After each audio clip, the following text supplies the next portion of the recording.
अंतरिक्ष में गई सास बहू। मम्मी, आप इतनी अच्छी एस्ट्रोनॉट हो, फिर ये अर्ली रिटायरमेंट क्यों?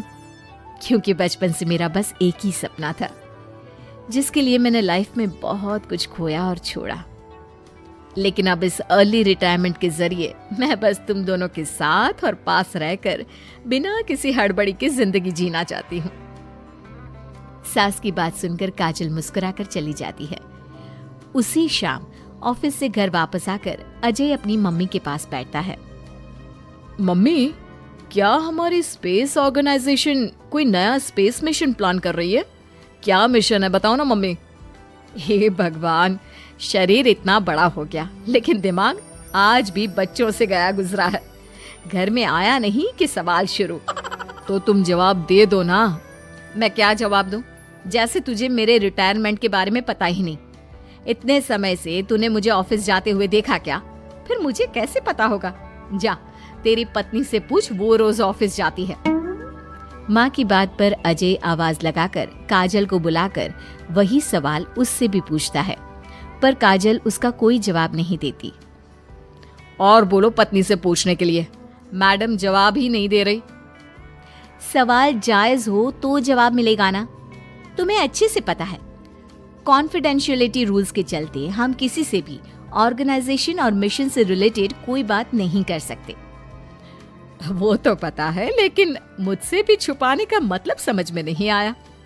वो मम्मी, रिटायरमेंट एप्लीकेशन के बाद से आपने ऑफिस भी आना बंद कर दिया। सबको लगा कि अब आप इंटरेस्टेड नहीं होगी, इसलिए इन्फॉर्म नहीं किया। क्या तुम भी इस मिशन का हिस्सा हो? मैं ही इस मिशन की लीड साइंटिस्ट हूँ। ये हमारा अब तक का सबसे बड़ा और इम्पोर्टेंट मिशन है। अगर ये सक्सेसफुल हो गया तो दुनिया में हमारे नाम के साथ मेरा प्रमोशन भी पक्का है। काजल की बात सुनकर दोनों माँ बेटे हैरान रह जाते हैं, लेकिन फिर सब साथ मिलकर सेलिब्रेट करते हैं। अब दिन बीतने लगते हैं। काजल स्पेस मिशन के चलते पहले से ज्यादा बिजी हो जाती है और देर तक ऑफिस में समय बिताने लगती है। कुछ समय तक इसे चुपचाप देखने के बाद एक सुबह बहू को सामने देखकर आखिरकार सास उसे टोक ही देती है। आ रही हो या जा रही हो? भाई, हमें तो तुम्हारी शक्ल देखे लगता है सदियां बीत गई। मैडम कब आती है कब जाती है कुछ पता ही नहीं चलता। अरे ऐसा कौन सा मिशन है जिसने सुबह रात घर परिवार सब भुला दिया? मिशन तो मैंने भी बहुत देखे हैं और गई भी हूँ, पर ऐसा हाल कभी नहीं हुआ। मम्मी, मैं आपकी चिंता और गुस्सा समझ सकती हूँ, पर ये स्पेस मिशन आज तक के सभी मिशन से बहुत अलग है। अच्छा, जरा मैं भी तो सुनूं, ऐसा क्या है इसमें? आई एम सॉरी मम्मी, मैं नहीं बता सकती। भूलो मत, मैंने रिटायरमेंट अप्लाई किया है, लेकिन रिटायर होने में अभी 7 महीने बाकी है, जिसके हिसाब से मैं आज भी ऑर्गेनाइजेशन का हिस्सा हूँ। तो मुझे बताकर तुम कोई रूल नहीं तोड़ रही। मुझे सब याद है मम्मी, और मुझे ये भी पता है कि अगर आप साथ दें तो मिशन के लिए बहुत बड़ी मदद साबित होगी। पर सीनियर्स ने रूल बनाया है कि इस मिशन की इंफॉर्मेशन सिर्फ उन्हीं के पास होगी जो इसका पार्ट है, और मुझे तो उन्होंने खास अपने पास बुलाकर ये समझाया था।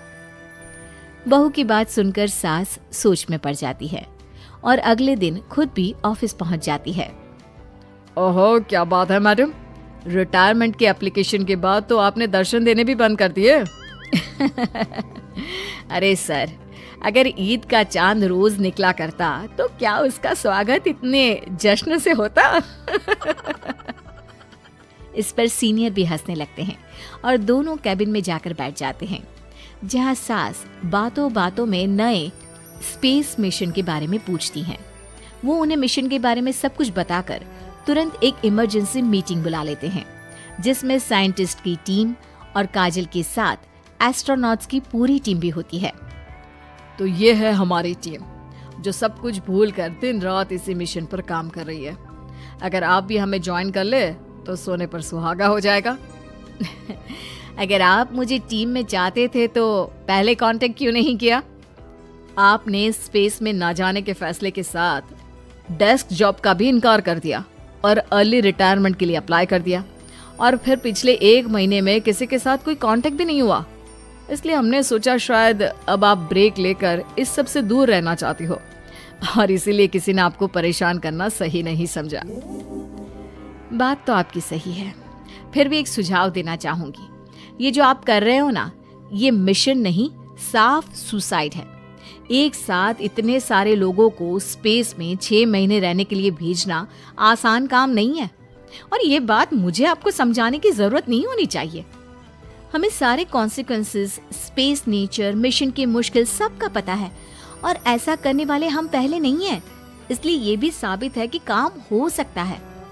आप सिर्फ एक एक्सपेरिमेंट के लिए इतने सारे लोगों की जान और मेहनत को दांव पर लगाना चाहते हो, जिसमें सक्सेस रेट भी मुश्किल से 1% है।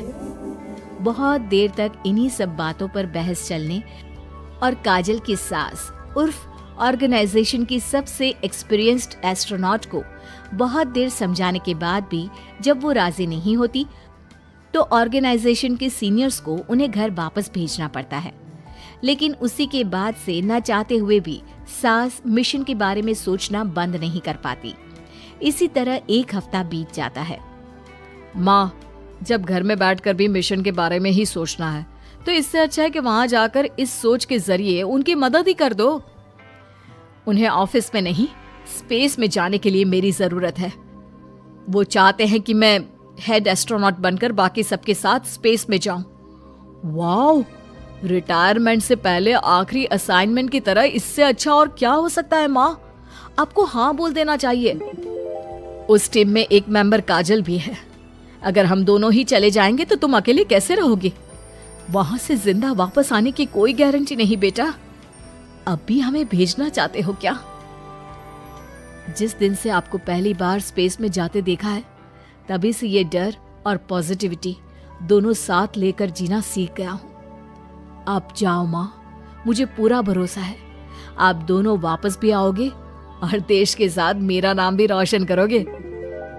बेटी की बात सुनकर माँ के अंदर हिम्मत आती है और वो एक बार फिर स्पेस ऑर्गेनाइजेशन पहुंच जाती है, जहां उसके फैसले से सब बहुत खुश होते हैं और स्पेस मिशन की तैयारी पहले से ज्यादा जोश में शुरू हो जाती है।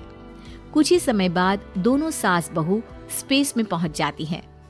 आखिरकार आज मेरी साइंटिस्ट बहू एस्ट्रोनॉट भी बन गई। सिर्फ स्पेस सूट पहन लेने से कोई एस्ट्रोनॉट नहीं बन जाता। मैं साइंटिस्ट हूँ और उसी में खुश हूँ। अगर मिशन की रिक्वायरमेंट नहीं होती तो शायद कभी यहाँ आती भी नहीं।